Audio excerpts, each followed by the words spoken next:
Bem, eu gosto sempre de repetir alguma coisa, porque quem assiste o filme depois, no YouTube, pelo menos ouve um pouquinho isto. Mas eu insisto em que quem não conhece, quem não compreende as coisas no prisma RCR, no prisma que nós estudamos aqui, tem muita dificuldade de aplicar a doutrina católica à realidade dentro da qual elas vivem. Por isso que às vezes tem furos enormes, que são furos que nascem por causa da pessoa não ter uma análise bem feita da realidade. Agora chegou uma pessoa dos Estados Unidos aqui, ele veio contando que ele esteve lá numa espécie de congresso conservador. E nesse congresso conservador, o que aconteceu? Horas tantas, quando chegou um dia lá, eles fizeram uma apresentação de rock. Então, que é a coisa mais absurdamente oposta ao espírito conservador. Bom, eu vou dizer uma coisa que eu sei que, comentando assim, não vou mencionar nomes, nada disso, mas tem outro tipo de congresso conservador que acontece na Europa, onde vai gente conhecida nossa, e lá fizeram 3 dias, isso foi no fim do ano passado, creio que outubro ou novembro do ano passado, fizeram 3 dias de estudos lá, de um congresso desses, só que no final do 3º dia, 3 seminaristas fizeram a apresentação de jazz, um concerto de jazz para os assistentes. Então, o que a gente vê nessas duas coisas que eu mencionei? Eles não percebem a oposição que existe entre o rock, o jazz e o conservadorismo. A doutrina conservadora, a doutrina tradicional, o espírito tradicional da igreja não admite essas coisas. São, como o Dr. Pires diz, incongruentes. E, nem tanto, essas pessoas não percebem. E é um dom enorme a pessoa perceber essas coisas dentro dos aspectos da vida.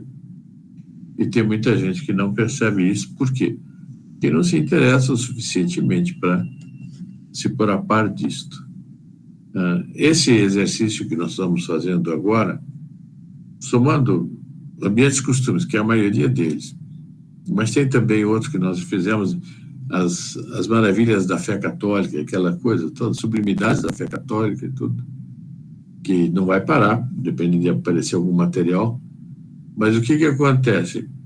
É que nós estamos no número 87. Eu não sei se dão conta, já fizemos 87 reuniões desse tipo aqui. E isso dá um arcabouço de conhecimentos, dá uma base de ensinamentos que o Dr. Plínio passou para a gente compreender a realidade, que não é pequena, que é muito grande. É quase um curso de pós-graduação. O católico tem que fazer curso de pós-graduação para viver de acordo com a doutrina católica. Quando o nosso Senhor diz, nem todos que dizem Senhor, Senhor entrará no reino dos céus, mas o que cumpre o que meu Pai manda. O que é que Deus manda? Que eu seja fiel em todas as circunstâncias da minha vida. E aí eu preciso compreender as circunstâncias da vida para ser fiel em todas as circunstâncias da vida. E quem estuda ambientes e costumes, quem se interessa por ambientes e costumes, esse acaba compreendendo como se comportar diante das várias faces que a vida apresenta. Bom, isso posto, eu vou colocar a matéria de hoje, que é uma matéria muito interessante, que a mim enfim, pareceu mais uma sublimidade do Dr. Plínio, e que nós vamos ver agora. Então vamos lá. Qual é a matéria de hoje? Quando é instável a base. Catolicismo, número 149, maio de 1963. Primeiro eu começo perguntando o que acham desse castelo. Magnífico. Fabuloso, São Marcos. Fabuloso, né? Magnífico. Sabe que ele está à venda, se alguém quiser comprar, está à venda. É só procurar lá os que estão vendendo e comprar. Mas aí nós vamos ver, não é brincadeira comprar um castelo desse, né? Só a manutenção disso daí é uma coisa... Esse castelo, ele só se explica habitado por uma família, e uma super família, né? A família fazia com que esse castelo fosse realmente ocupado e administrado, né? Bom, então vamos começar. Quando é instável a base. O que é a base aqui? Aqui é a base da sociedade. Qual é a base da sociedade? Quem se lembra de dizer? A família, São Marcos. Isso, exatamente, é a família. Então vamos ver, olha só. Jamais se usou tanto como em nossos dias a palavra social. No tempo que o Dr. Plínio disse isso, era 63, falava muito no social. O social é aquilo que não é individual, é aquilo que abrange outras pessoas.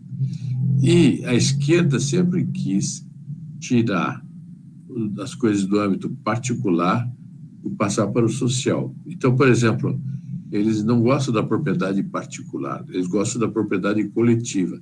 O coletivo é social, conforme eles apresentam.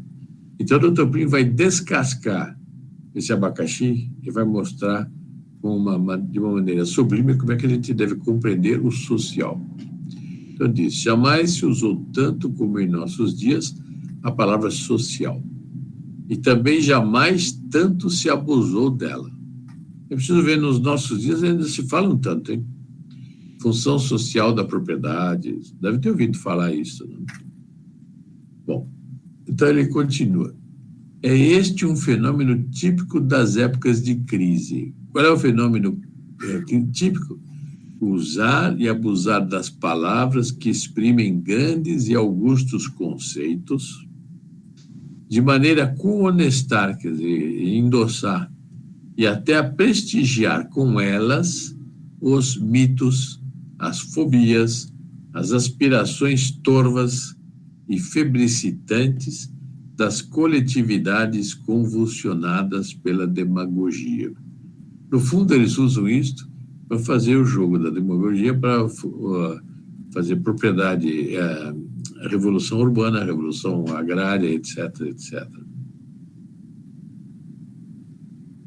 Agora veja como é que ele vai, que beleza, como é que ele vai ver a questão da liberdade. Olha só. Deu-se isto, por exemplo, nos séculos XVIII e XIX, com o nobre vocábulo liberdade. Veja que aquele chama a liberdade de nobre. Quando a gente está habituado a ver a liberdade sempre aplicada a uma questão revolucionária. Mas Dr. Plínio pega e joga contra eles o próprio veneno. Então ele diz, então o nobre vocábulo liberdade. Nosso Senhor é por excelência o libertador.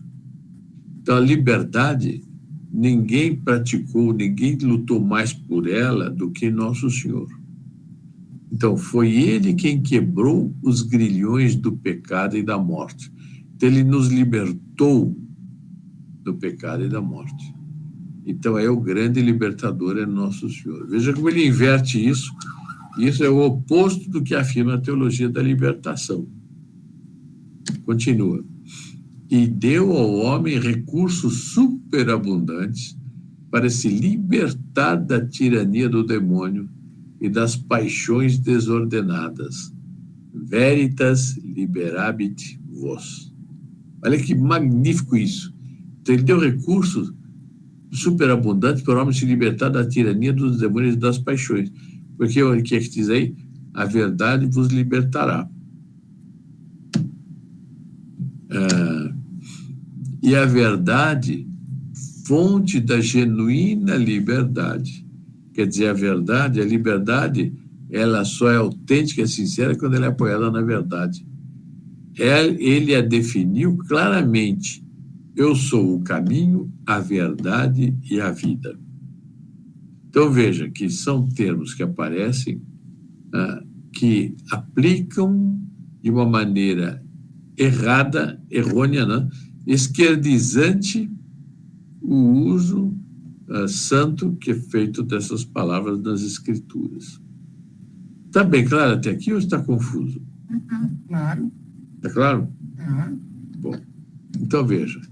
Isso, não obstante, o liberalismo que hipnotizava os espíritos daquela época, trombeteando aos quatro ventos a palavra liberdade, deturpou-lhe o sentido. Quer dizer, no tempo do Ancien Regime, que ele está dizendo, no fundo, no tempo da Revolução Francesa, se falou muito de liberdade, liberdade, liberdade. E eles deturparam o sentido da palavra liberdade, né? Ela passou a não designar mais a soberana liberdade da verdade e do bem, triunfante sobre o erro e o mal, mas o direito para o erro e o mal de fazer tudo quanto se permite à verdade e ao bem. Quer dizer, aquilo que era permitido à verdade e ao bem, eles aplicaram para o mal. E de agredir, perseguir, vilipendiar, caluniará à vontade os que são verazes e bons. Então, eles, em nome da verdade, eles agridem, perseguem os bons. A liberdade não pode ter preconceito, não pode ser contrário, né? Você é contrário. Pegue, por exemplo, atualmente, sai 3 páginas, 2 ou 3 páginas do jornal Estado de São Paulo, dizendo sobre os pets, os animais, e dizendo que no Brasil existe mais cachorros de estimação do que crianças. Veja só, mais cachorros do que crianças. Eu pretendo, se Nossa Senhora me ajudar, na reunião de segunda-feira, tratar disso. Bom, então, o direito para o erro e o mal de fazer tudo quanto se permite à verdade e ao bem. Eles invertem a situação. E de agredir, perseguir, vilipendiar, caluniar à vontade os que são verazes e bons. Ser veraz é da verdade. Daí um verdadeiro caudal de erros e até de crimes provocado pelo liberalismo. Liberdade, quantos crimes são cometidos em teu nome? Exclamou a liberal Madame Roland. Essa que está pintada aí, ela é do tempo da Revolução Francesa, ela era dos girondinos, que eram os revolucionários, tipo, mais terceira força. Não era dos mais radicais, os radicais eram os jacobinos. Mas ela foi morta também pela Revolução, ela foi executada. E na hora da morte, ela diz, liberdade, quantos crimes são cometidos em teu nome? Bom, Leão XIII, na encíclica Libertas, liberdade, publicada no ano de 1888, distinguiu com exímia clareza a verdadeira liberdade cristã da falsa liberdade revolucionária. Então, nós, os católicos, entendemos a liberdade no sentido católico, cristão, e os revolucionários o entendem de outro jeito. O ensinamento pontifício serviu para esclarecer e orientar inúmeras pessoas.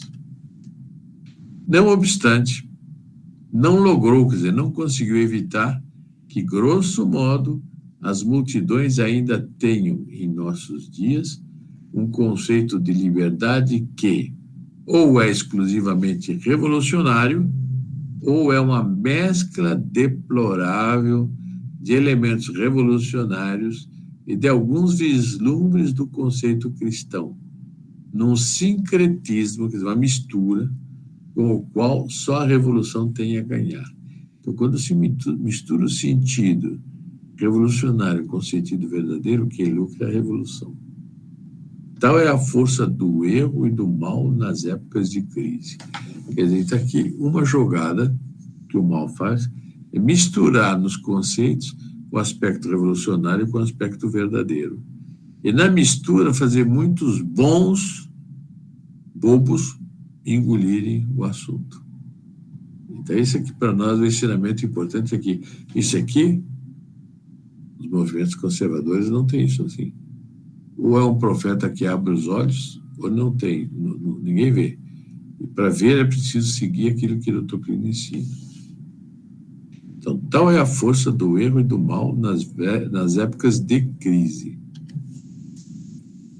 Sim, tal é a sua força. E por isso, hoje em dia, a palavra social é tão torcida, sofismada e deturpada quanto era outrora a palavra liberdade. Eu coloquei aí, esse aí o padre está celebrando uma missa. Está celebrando uma missa no chão, em cima de uma bandeira que eu não consigo saber bem o que é, mas é alguma coisa tipo MST, ou coisa, se não é MST, é coisa parecida. E eles aqui está numa mistura, está celebrando uma missa, mas no ambiente as pessoas que estão em volta, sentadas no chão, sem sacralidade, um igualitarismo, um desrespeito completo, e eles celebrando a missa. Nessa mistura que faz de bom e de mal, o que ocorre, isso é mais venenoso do que, evidentemente, se o mal não tivesse misturado com o bem, com coisas do bem. Bom, então, sim, tal é a sua força. E por isso, hoje em dia, a palavra social é tão torcida, sofismada e deturpada, quanto era outrora a palavra liberdade. Essa aqui é uma missa da teologia da libertação. Então, vem liberdade, libertação, é o uso indevido da palavra liberdade para a revolução. Disto é prova dolorosa toda a tempestade suscitada em torno do termo socialização, para demonstrar que a encíclica Mater et Magistra, de João 23, fundamentalmente antissocialista, seria uma ponte lançada sobre o abismo que separa a doutrina católica da doutrina socialista. Então, ela é fundamentalmente antissocialista, mas a maneira como ela foi redigida, a maneira como ela foi usada, a maneira como ela foi lançada, dá a impressão que ela se transforma numa ponte lançada sobre o abismo que separa a doutrina católica da doutrina socialista. Isso é impressionante como o mal sabe jogar nessa linha. Tanto se fala no Brasil de hoje em social, e mais especialmente em justiça social, nobres expressões canonizadas até pelo seu frequente emprego nos documentos pontifícios. Os documentos pontifícios têm muito essa expressão. Queira Deus, entretanto, que em breve não se diga delas como da liberdade, quantos crimes são cometidos em seu nome. Veja, de 63 para agora, são 60 anos. E é evidente que isso passou a ter um uso no sentido errado. A palavra social, justiça social, é sempre aplicada no sentido que favorece a revolução. Social, sociedade, haverá algo de mais santa e augustamente social do que velar pela família? Então, se esse pessoal quer realmente que o termo social seja praticado, seja vivido, eles que protejam a família, que a família é uma sociedade, e é uma sociedade base da sociedade cristã. Então diz, pois a demagogia explora a palavra social, tanto mais os vários significados legítimos destas se vão obliterando. Quer dizer, eles vão obliterando e vão apagando, vão escondendo, vão se amputando os significados legítimos da palavra social. Ela vai perdendo muito de seu conteúdo bom e se vai metamorfoseando lamentavelmente. Metamorfoseando, vai se transformando, mudando de aparência, etc. Não sei se ouviram falar do camaleão. O camaleão é um bicho que ele adquire a cor, uma coisa incrível. Se é que eu estou lembrando bem, mas ele adquire a cor do local onde ele está. Se ele está num local que predomina o verde, ele fica verde. Se predomina o marrom, ele fica marrom. Se predomina não sei que outra cor, amarelo, ele fica amarelo. Até você vai se metamorfoseando. E assim a revolução vai metamorfoseando o conteúdo bom das palavras social, justiça social e etc. Característico é o que se passa nesse particular no que diz respeito à família face a este novo espírito social. A noção de que ela é a base da sociedade vai passando para o segundo plano e a família vai ruindo aos pedaços. 63, hein? Hoje, o que existe de família? E isso em meio à indiferença completa dos nossos demagogos sociais. Quem são os demagogos sociais? É a estrutura. A estrutura vê a coisa caindo, eu continuo insistindo, e as coisas vão se desfazendo. Aí, então, quando desfez a família, aí aprova a segunda união. E aprovando a segunda união, aí que acaba de sepultar mesmo a família autêntica. São estas as considerações que nos sugerem o que a leitura frequente na imprensa francesa de anúncios de castelos para vender. Por isso que eu falei que aquele castelo da primeira foto estava à venda. Eu vou mostrar outros que estão à venda. Em nossos clichês, nossas fotos, por exemplo, reproduzimos os anúncios publicados aqui na internet por corretores que oferecem lindos castelos para qualquer comprador. Qualquer um que queira comprar pode comprar. Olha, então os castelos vão sendo vendidos. Mas veja só. E ainda é menos mal quando edifícios como esses, como os castelos, passam das mãos das famílias que fizeram sua história para as de outras que lhes conservam pelo menos um caráter residencial distinto. Pois não é raro que essas ilustres mansões percam inteiramente seu cunho originário, familiar, transformando-se em fábricas ou outra coisa qualquer. Então, o castelo, que antes é eminentemente familiar, vai sendo transformado em outras coisas, que não familiares. E daí também a liquidação. Ele reflete a liquidação das famílias. Sentimos de longe o rugido do espírito igualitário ao ler esta afirmação. Que tem de ruim isto? Que tem de ruim fazer isso com o castelo? Então, as famílias nobres, que tantas vezes decaem por culpa própria, devem estar vacinadas contra as condições odiernas que obrigam a estar mudando constantemente de lar. Não só nos campos, como nos grandes centros. Quer dizer, normalmente as famílias realmente estáveis não devem ficar mudando constantemente de lar. A família, para criar raiz, quando é a família, enfim, que se desenvolve inteiramente dentro dos padrões, ela deve ter propriedades fixas e não mudar. Isso ajuda a dar a estabilidade à família. O mal está precisamente nisto, quer dizer, a instabilidade das famílias contemporâneas.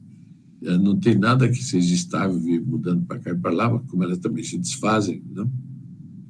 Então, a instabilidade das famílias contemporâneas em suas moradias é o reflexo da instabilidade das condições de vida da família como instituição. Evidentemente, se uma pessoa precisa comprar uma casa melhor, etc., a família muda, não tem nada demais. Mas quando a família fica mudando para cá, para lá, para lá, para lá, normalmente são as famílias que também são instáveis. Elas não são estáveis nos locais onde elas vivem mudando para cá e para lá. Normalmente, habitualmente, elas se desfazem, a gente que separa, que junta com outra e tudo. Não. E toda instituição, vejam só, que vive em condições instáveis caminha para a ruína. Quer dizer, tudo que é estável não deve ficar se modificando, se mexendo, se mudando. Não. A instabilidade é mais visível quando se trata de moradias prestigiosas de famílias ilustres. Então, aquelas famílias, grandes famílias de outrora, elas tinham residências prestigiosas ao nível da família e elas refletiam a família que estava por dentro, né? Então, não deviam mudar. Veja, por exemplo, isso daqui. Essa é uma residência que tem no Palácio dos Campos Elíseos. Era o bairro onde Dr. Plínio nasceu, onde ele passou a infância dele. É um palácio estilo francês, que depois ficou para servir coisas oficiais de governo. Mas família, eu não sei se na história dele, ele chegou a abrigar alguma família. Eu creio que sim. Mas depois foi desfeito, saiu a família, e ele ocupou uma secretaria do governo, ocupou o palácio da presidência do governo de São Paulo, e hoje é quase praticamente um museu, uma secretaria qualquer. Isso aqui é um outro casarão antigo do mesmo bairro. Vejam como é que era. E isso caracterizava uma família e estimulava a estabilidade da família. Esse carro que está parado aí é para mostrar um pouco a época do casarão. Agora, o que aconteceu com essas famílias todas? Que eram famílias que tinham aí, desde não sei quanto, normalmente tinha muito daqueles plantadores de café, né? E eram famílias sólidas, que viviam, se conheciam, casavam-se entre si e a estabilidade ficava mantida por muito tempo. O que aconteceu com as suas famílias? Elas foram diminuindo, foram tendo menos filhos, menos gente. Então, abandonaram os casarões e foram morar em apartamentos de bom nível, mas muito menores do que as casas, muito menores do que... E depois não tinha aquela individualidade, não tinha aquele aspecto particular próprio de cada família, não. No edifício, sempre, as pessoas, as casas, os espaços são os mesmos em todos os andares. Se ela afetasse só as famílias de grande importância, já constituiria de per si um perigo para todo o corpo social. E essa instabilidade, se ela pegasse só nas famílias de grande importância, já constituiria um perigo para todo o corpo social. O fato de que essa instabilidade não ocorre apenas em algumas famílias, mas em todas, não prova que nisto não haja mal. Prova precisamente que o mal é imenso. E quando as famílias todas começam a se apresentar de uma maneira instável, é porque tudo vai ruir. E o Dr. Plínio acertou também aí, que tudo ruiu. Haverá algo de mais social do que velar pela família? Tanto se fala de reformas de base. Quem, entre os arditi, quer dizer, os mais radicais, desse reformismo, fala seriamente de reformar a base, isto é, a família? Ou seja, voltar ao conceito de família tradicional, antiga, católica? Que espírito social é este que não tem olhos para ver a crise da família e a insuficiência de todas as medidas destinadas a salvar uma sociedade em que a base está minada? Quer dizer, nenhuma sociedade se levanta se não se corrigir a família. A família é a célula base da sociedade. Mas dirá talvez alguém, de forma urbana, mas dirá talvez alguém, a reforma urbana não visa exatamente dar uma casa a cada família que não a tem? A família e a propriedade são instituições conexas. São como os dois olhos da face humana. Golpeada uma... Perdão. O que aconteceu aqui? Golpeada uma, está golpeada a outra. Consolidar a família, declarando que o Estado tem o direito de confiscar a propriedade, é o mesmo que furar um dos olhos de um estrábico para remediar o fato de que seus dois olhos não convergem para o mesmo foco. Mas, no fundo, é liquidar com a fisionomia do estrábico. E depois, família é a cada família que se pretende dar uma casa. Família só é a que se funda no casamento. A nossa legislação do inquilinato tanto favorece a família autêntica quanto a que se funda no concubinato. Hoje, pessoal, a família de concubinato está dominando. Qual o ingênuo que imagina fazer da reforma urbana coisa diversa? Ninguém quer reconstituir a família, nem o clero. O clero já aderiu à segunda união.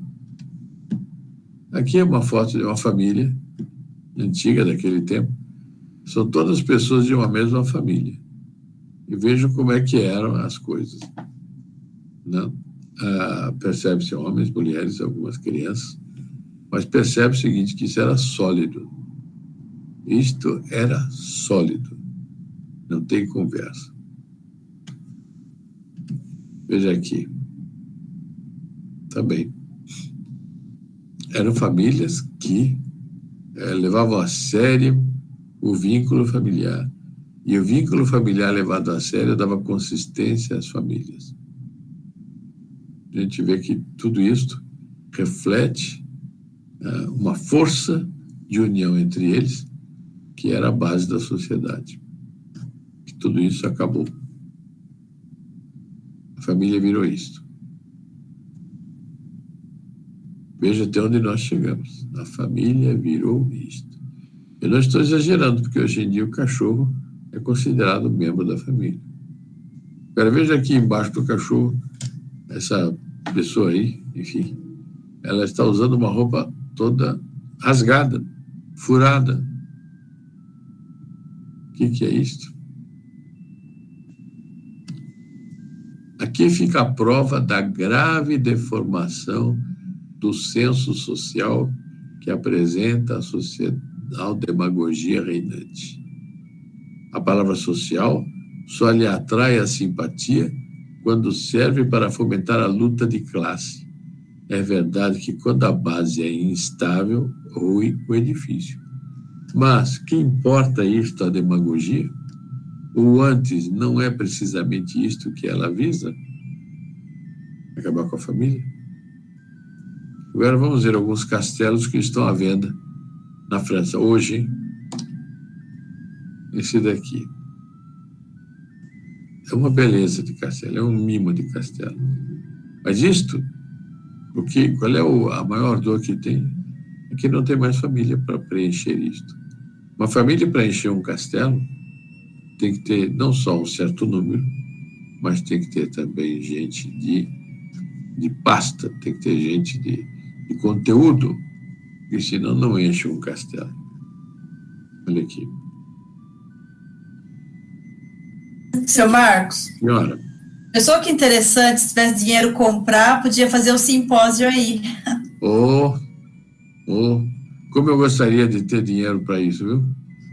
Mas não tem. Infelizmente não tem. Podia ser a série dos correspondentes. Não? Olha aqui. Esse aqui é um castelo que tem muito dos castelos originais medievais, que é esse fosso em torno do castelo. Essas janelas todas antigamente eram fechadas. À medida que as guerras foram cessando e o receio de ser atacado foi diminuindo, eles foram abrindo janelas. Mas antes era tudo muito mais fechado. E aqui é o mesmo que nós vimos no começo. Como seria bom se nós pudéssemos ter. Acontece que um castelo dele não é brincadeira. Ou um castelo desse, ele leva um tempão para ser feito, e depois tem que ter gente, tem que ter um sistema de manutenção, tem que ter, que as famílias antes tinham. Mas isso repercutia em força da família. Bom, esse aqui não está para vender, mas é um castelo de sonho. É o Chenonceau, é um castelo que Joséphine dizia que o que está refletido na água ainda é mais bonito do que o de cima. Por quê? Porque o que está refletido na água, ele é mais de sonho do que o de cima. O de cima é belíssimo, é muito bonito e tal. Mas o da água faz lembrar que existem outras realidades mais profundas, mais elevadas, mais altas, e que a gente deve ver as coisas da Terra através desse enfoque que nos leva a considerar, a imaginar coisas superiores às que estão na Terra. E aí a gente pensa no céu.